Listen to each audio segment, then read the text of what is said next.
Hello friends, বাসির Ahmad recipe চ্যানেলের তরফ থেকে আপনাদের অনেক অনেক শুভেচ্ছা ও অভিনন্দন। আশা করি আপনারা সকলেই ভালো আছেন। তো আজকে আপনাদের সামনে ফলি মাছের কোফতার রেসিপি নিয়ে চলে এসেছি। খুব সুন্দর মজাদার রেসিপি, আপনারা ভিডিওটি না স্কিপ করে পুরোটা দেখতে থাকুন।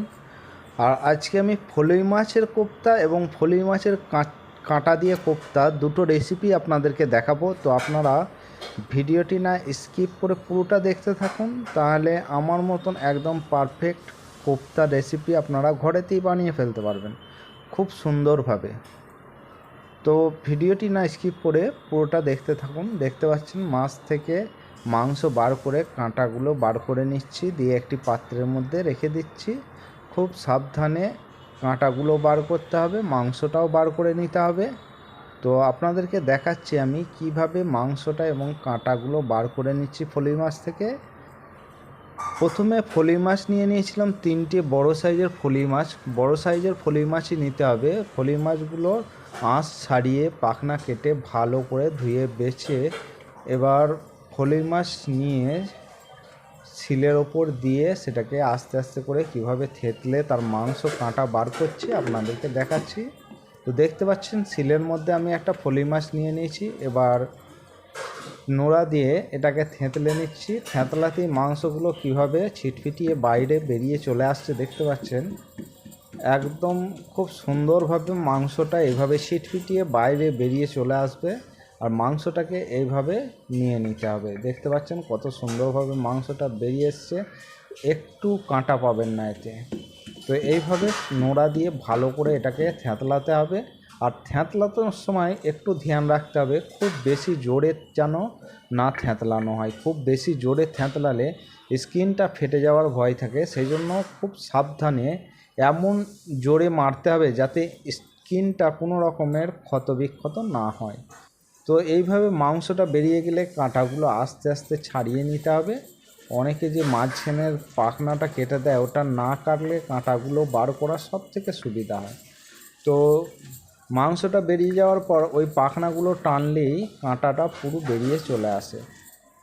তো আমার মাংস বার করা হয়ে গেছে, কাঁটা বার করা হয়ে গেছে। কাঁটাগুলো আমি সামান্য শিলে বেটে নিলাম। আর এদিকে দুটি জায়গায় মশলা ভাগ করে রেখেছি সমস্ত রকমের, দেখতে পাচ্ছেন। তো সেগুলো আমি মিক্স করে নেব। মশলার মধ্যে আছে 2 চামচ বেসন মাংসের জন্য, ধনেপাতা কুচো, 4টে কাঁচা লঙ্কা কুচো, আদা রসুন বাটা 1 চামচ, স্বাদ অনুসারে নুন, আর পেঁয়াজ বাটা 2 চামচ পরিমাণ।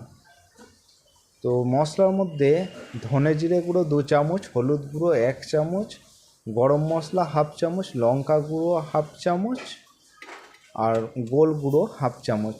নুনটা সবসময় স্বাদ অনুসারে। আর কাঁটার জন্য যেটা নিয়েছি, বেসন 1 চামচ পরিমাণ, আদা রসুন বাটা 1/2 চামচ পরিমাণ, পেঁয়াজ বাটা 1 চামচ পরিমাণ, ধনে পাতা কুচোনো, আর কাঁচা লঙ্কা 2টো কুচিয়ে নিয়েছি। আর মশলার মধ্যে ধনে জিরে গুঁড়ো 1 চামচ, হলুদ গুঁড়ো 1/2 চামচ, লঙ্কার গুঁড়ো 1/2 চামচ থেকে একটু কম, আর গোল গুঁড়োটা 1/2 চামচের থেকে একটু কম, আর গরম মশলার গুঁড়োটা 1/2 চামচের থেকে একটু কম। তো এদিকে মাংসটা মেখে নিয়েছি। মাংসটা তেল দেওয়া হয়নি, সেই জন্য তেলটা দিয়ে ভালো করে মেখে নিচ্ছি। খুব সুন্দরভাবে মাংসটা মাখা হয়ে গেছে। এবার কাঁটাগুলো মেখে নিচ্ছি। কাঁটার ওপরে সমস্ত মশলা দিয়ে তেল দেওয়া হয়ে গেছে, দিয়ে আস্তে আস্তে করে কাঁটাটাকে মাখতে হবে, খুব আস্তে আস্তে করে। কাঁটা তো হাতে বিঁধে যাওয়ার ভয় থাকে, যদিও এটাকে বাটা আছে, কাঁটাগুলো নরম করা আছে, অসুবিধা নেই। তো এবার দেখুন ফলি মাছের ভিতরে মাংসটা কিভাবে ঢোকাচ্ছি। ঠিক এই পদ্ধতিতে আপনারা মাংসটাকে ঢুকিয়ে নেবেন। প্রথমে ফলি মাছের চামড়াটাকে ভালো করে আমি চাড়িয়ে নিয়েছিলাম, একদম ভালো করে এটাকে চামড়াটাকে পেতে নিয়েছিলাম। দিয়ে একদিকে চামড়ার উপরে, মাঝখান থেকে একদিকে চামড়ার উপরে ফলি মাছের মাংস, মশলা মাখা মাংসটা এরকম লম্বা করে আমি দিয়ে দিচ্ছি। দিয়ে অপর দিক থেকে চামড়াটা ঠিক দুটো চামড়া একসঙ্গে এভাবে নিয়ে জয়েন করে নিচ্ছি টেনে। তো দুটো চামড়া এভাবে একসঙ্গে জয়েন করে নিতে হবে। এইভাবে আমি ফলি মাছের ঠিক মাঝখানে ফলি মাছের মাংসের পুরটা দিয়ে দিচ্ছি, একদম মাছের মতনই হয়ে থাকবে। এইভাবে চামড়াটাকে প্রথমে পেতে নিচ্ছি, দেখতে পাচ্ছেন সমানভাবে ভালো করে চাড়িয়ে পেতে নিলাম। দিয়ে এবার একদিকে লম্বা করে এভাবে মাংসটা রেখে দিচ্ছি, এভাবে মাংসটা ভালো করে চাড়িয়ে নিয়ে রেখে দিচ্ছি। চাড়ানো হয়ে গেলে অপর দিক থেকে চামড়াটা টেনে দুটো একসঙ্গে জয়েন করে নিচ্ছি। খুব সুন্দরভাবে এভাবে ভালো করে জয়েন করে নিতে হবে, আর এটা ছাড়বেও না। দেখতে পাচ্ছেন এইভাবে 3টে মাছ আমি রেডি করে নিয়েছি। দেখুন খুব সুন্দরভাবে, না মাংস পড়ে যাবে না ছেড়ে যাবে, কোনো রকম কিচ্ছু হবে না। তো এইভাবে আমি মাছের ভিতর পুর দিয়ে রেডি করে নিলাম। তো এবার ঠিক মাছ যেমন ভাজা হয় সেরকম নুন, হলুদ, লঙ্কা গুঁড়ো একসঙ্গে মিক্স করে মাছগুলোকে আমি মাখিয়ে নেব খুব সুন্দরভাবে, যেন মনে হচ্ছে মাছটা আস্তই আছে, তার উপরে নুন হলুদ মাখানো হচ্ছে, ঠিক সেই রকমভাবে মাখিয়ে নিচ্ছি।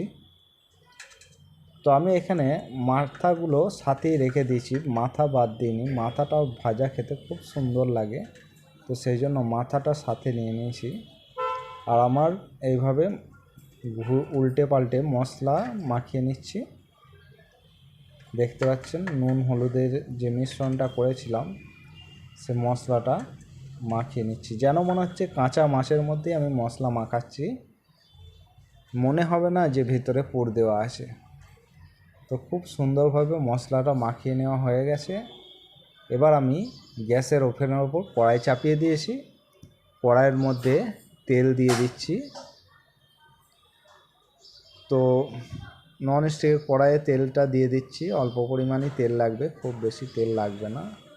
তো তেল দেওয়া হয়ে গেছে, এবার আমরা গরম হওয়ার জন্য অপেক্ষা করব। আর গ্যাসের ফ্লেমটা আমরা হাই করে দিয়েছি। এবার মাছগুলো একটা একটা করে আমি ওই তেলের মধ্যে ছেড়ে দিচ্ছি। তেলটা খুব গরম হয়ে গেলে তখন আমরা মাছগুলো একটা একটা করে তেলের মধ্যে এইভাবে ছেড়ে দিলাম। এবার খুব আস্তে আস্তে এগুলোকে ভাজতে হবে, তাড়াহুড়ো করলে হবে না। তো একটু ধ্যান রাখতে হবে, বেশি তাড়াহুড়ো করতে গেলে নষ্ট হয়ে যাবে। তো এক পিঠটা যখন হয়ে যাবে, ভাজা হয়ে যাবে, তখন আমরা অপর পিঠটা এইভাবে ঘুরিয়ে দেবো। খুব সুন্দর লালভাবে ভাজা হয়ে গেছে, দেখতে পাচ্ছেন। তো এইভাবে আমরা আস্তে আস্তে করে দুটো পিঠ ভালো করে ভেজে নেব। আর এটা একটু খুব ভালো করে ভাজতে হবে, একটু সময় নিয়ে ভাজতে হবে, কারণ ভিতরের যে মশলাগুলো আছে সেগুলো ভালোভাবে হওয়াতে হবে, সেই জন্য একটু সময় নিয়ে আর একটু লাল করে ভাজতে হবে। ঠিক যেমন কড়া মাছ ভাজা হয় সেরকমভাবে এটাকে ভাজতে হবে। তো দেখতে পাচ্ছেন আমাদের ভাজা হয়ে গেছে। এবার আমরা এগুলো একটা পাত্রের মধ্যে তুলে নিচ্ছি। গ্যাসের ফ্লেমটা আমরা মিডিয়াম করে রেখে দিয়েছি। এবার আমরা একটি পাত্রের মধ্যে তুলে নিলাম মাছগুলো। তো দেখুন মাছগুলো যেমন দিয়েছিলাম সেরকমই আছে, না এর ভিতর থেকে মশলা বেরোবে না এগুলো ভেঙে যাবে। তো খুব সুন্দরভাবে ভাজা হয়ে গেছে। এবার আমরা ওই কড়াইয়ের মধ্যে মাছের কাঁটাগুলোকে ভেজে নিচ্ছি। তো মাছের কাঁটাগুলো মশলা মাখিয়ে রাখা হয়েছিল, সেগুলো এভাবে আমি গরম তেলের মধ্যে দিয়ে দিচ্ছি।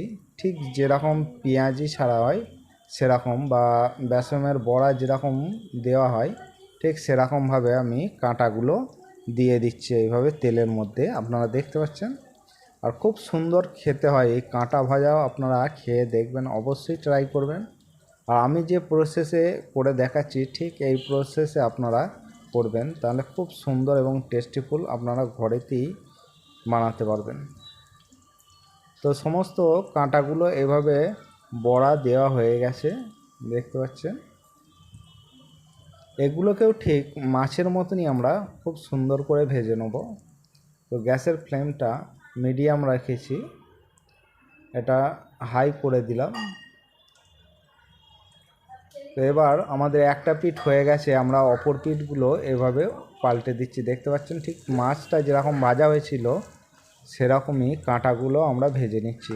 তো একটু কড়া করে অবশ্যই ভাজতে হবে, তবে কাঁটাগুলো খেতেও মজা লাগবে, একদম কুড়মুড়ে ভাব হয়ে যাবে। তো এইভাবে আমি কড়া করে একটু ভেজে নেবো। দেখতে পাচ্ছেন। তো ফ্রেন্ডস, দেখতে পাচ্ছেন কিভাবে ভাজা হচ্ছে। আর আমাদের এই ভিডিওটি যদি আপনাদের ভালো লেগে থাকে অবশ্যই লাইক, কমেন্ট এবং শেয়ার করবেন, আর সাবস্ক্রাইব করে বেল আইকনটি দাবাতে ভুলবেন না। তো ফ্রেন্ডস, অবশ্যই লাইক, কমেন্ট এবং শেয়ার করবেন। তো দেখতে পাচ্ছেন আমাদের বড়ার ভাজা হয়ে গেছে। এবার আমরা এগুলোকে একটি পাত্রের মধ্যে তুলে নেব আস্তে আস্তে করে। আমরা আস্তে আস্তে করে এগুলোকে একটি পাত্রের মধ্যে তুলে নিচ্ছি। তো এইভাবে খুব সুন্দর করে কড়া করে ভাজতে হবে। তো আমাদের ফলি মাছের কোফতা রেডি হয়ে গেছে, দেখতে পাচ্ছেন। তো এবার এটাকে আমরা গরম গরম সার্ভ করে নিচ্ছি। এটাকে ভাত, রুটি যার সঙ্গেই দেবেন একদম জমে যাবে। তো দেখতে পাচ্ছেন কত সুন্দর হয়েছে রেসিপিটা। তো আপনারা অবশ্যই ট্রাই করবেন এবং আমাদেরকে কমেন্ট করে জানাবেন। এবং আমাদের রেসিপি যদি ভালো লেগে থাকে অবশ্যই লাইক, কমেন্ট, শেয়ার করবেন। তো বন্ধুরা, আজ এ পর্যন্তই।